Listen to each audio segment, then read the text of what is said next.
4, 3, 2, 1. For a group of low-country teenagers, Wednesday nights look like this. All right, let it go.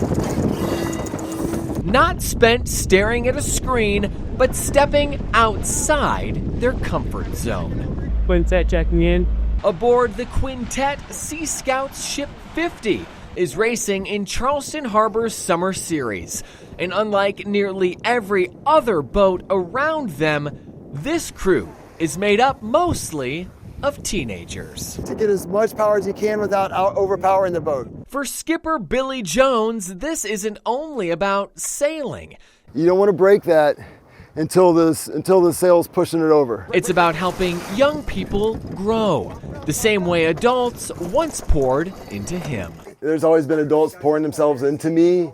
So I think that's been a part of what's made me who I am, and this is an opportunity for me to give back to these kids and help them, because it builds so much more than just their sailing and their seamanship, but it's also building confidence and building teamwork and how to work with each other.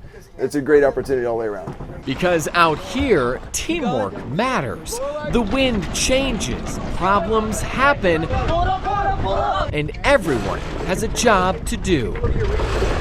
Sailing is so mechanical, so much physics involved, and it's truly a team work. The other part of that is the problem solving that comes in. You're not going to get that problem solving skills when you're on your phone. At just 15 years old, Jacob Folk already knows his role. R4 port, R2 port, R4 starboard, finish. Mainsail trimmer, watching the water, the wind, and learning how to trust the people around him. I've learned how to keep my head out of the boat, know what's going on around me, and also how to watch what other people are doing and see if I can help them with their job, and basically like teamwork basically. And when the sails catch wind, there's nothing quite like it. You're locked out of your car and need to get to work. You lost your key to your house and can't get in to let out your dog. So a quick Google search for a locksmith brings you to what looks like a promising business. We called the place that appeared to have the biggest reviews, the best positive reviews, and they came out, and that's that. Christopher Westfall and his wife were locked out of their Mount Pleasant property when they called Charleston Locksmith for help. 6 more locksmith businesses in the Lowcountry are all owned by the family. Fast Locksmith Charleston, Chucktown Locksmith, Kane Locksmith Charleston, City Locksmith Charleston, North Charleston Mobile Locksmith, and Somerville Locksmith. Why own so many competing businesses in the same area? We couldn't get a straight answer. If I went into a business, I would be big red flags, like what's going on? This is really strange to have that many things out there. Mike is a locksmith who has owned and operated his own business in the Lowcountry for 15 years. Mike is just one of many locksmiths in the area who have reached out to Live 5 Investigates with concerns about how Charleston Locksmith operates, but they're too afraid to speak out against the Kadoshes. How has this affected your business personally? It definitely takes a toll because they're getting a lot more calls than we would have been. People will think we're trying to rip them off because the prior experience they had with these other companies. We went to Charleston Locksmith's storefront located in West Ashley at 1730 Savannah Highway, Unit B. We're just working on a story regarding Charleston Locksmith, so we wanted to give everyone an opportunity to comment. We told employees every detail that Live 5 Investigates uncovered in this investigation. Do you have any of that information? Because we haven't received any. Yeah, the lawsuits are all public information that the owners know about, and then all the complaints on Better Business Bureau. All right, I will let him know, and I'll give him your information. Great. We were told that the owner was not in office, and we would be contacted regarding a statement or interview. Charleston Locksmith declined that interview, but did send us a lengthy statement over a week and a half later. Hundreds of emails, dozens of mold complaints, firefighters seeking medical treatment, and for years, city leaders did little. Since 2024, the Charleston Fire Department temporarily closed the doors on 2 of its stations because of documented positive mold exposure tests.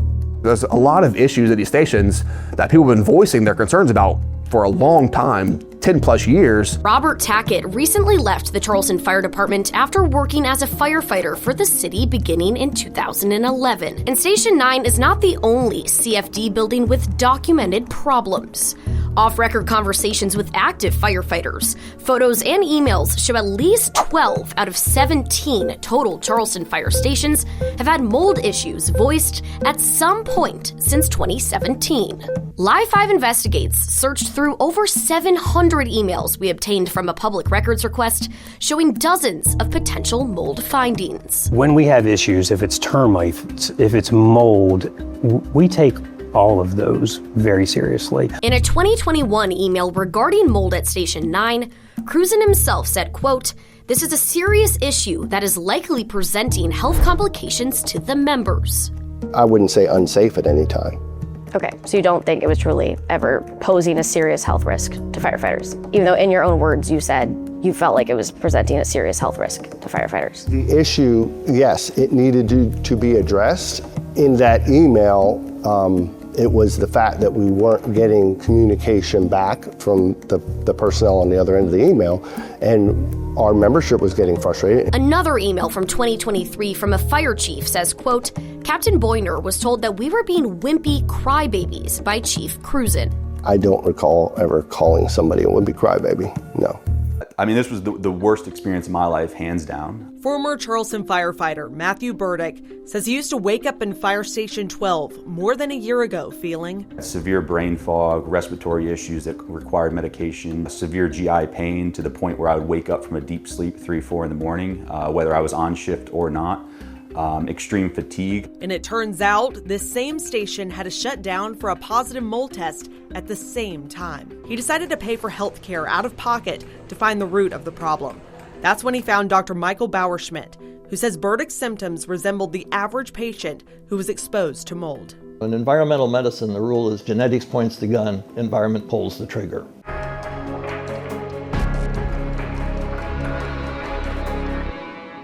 First, I didn't want to believe it, denial that this was happening.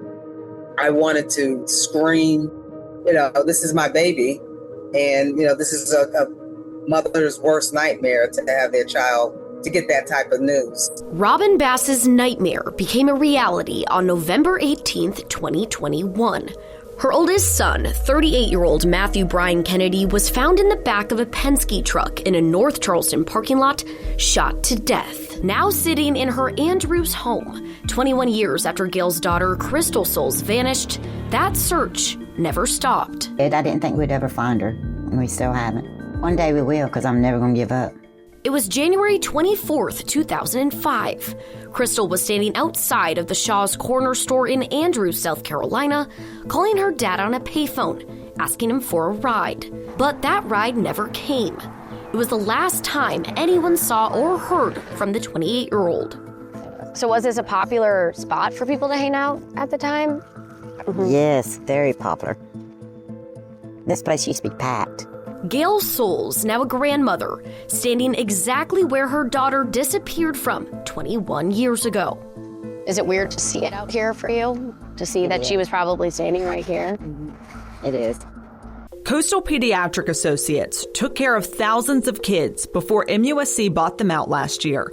But toward the end of its run, former HR Director Donna Howard says trouble was brewing behind the scenes. The money that we had taken out of her paycheck for her 401k wasn't matching what was in her 401k account. After I did some research and pulled up her account, realized she was right. We had withheld her contributions from her check, and then none of it was deposited into the account. It turned out to be a pretty widespread problem that no one had received their deposit. That's when Howard started asking questions. I went to the CEO and said, "What's going on?" And what was his response to that? "We don't have the money." So of course my natural response was, "Well, we do have the money because we withheld it from the employees' paychecks." After numerous complaints were filed, the Department of Labor started to investigate. Howard says over 90% of the around 250 employees at Coastal Pediatric were a part of that 401k plan. One DOL employee's note says CPA's attorney told them the four partners owe about $627,000 to company employees as of January. Howard says she alone is owed $4,500, but we'll get back to that in a minute. Aside from Howard, another former employee has filed a lawsuit saying she is owed over $4,000 plus lost earnings.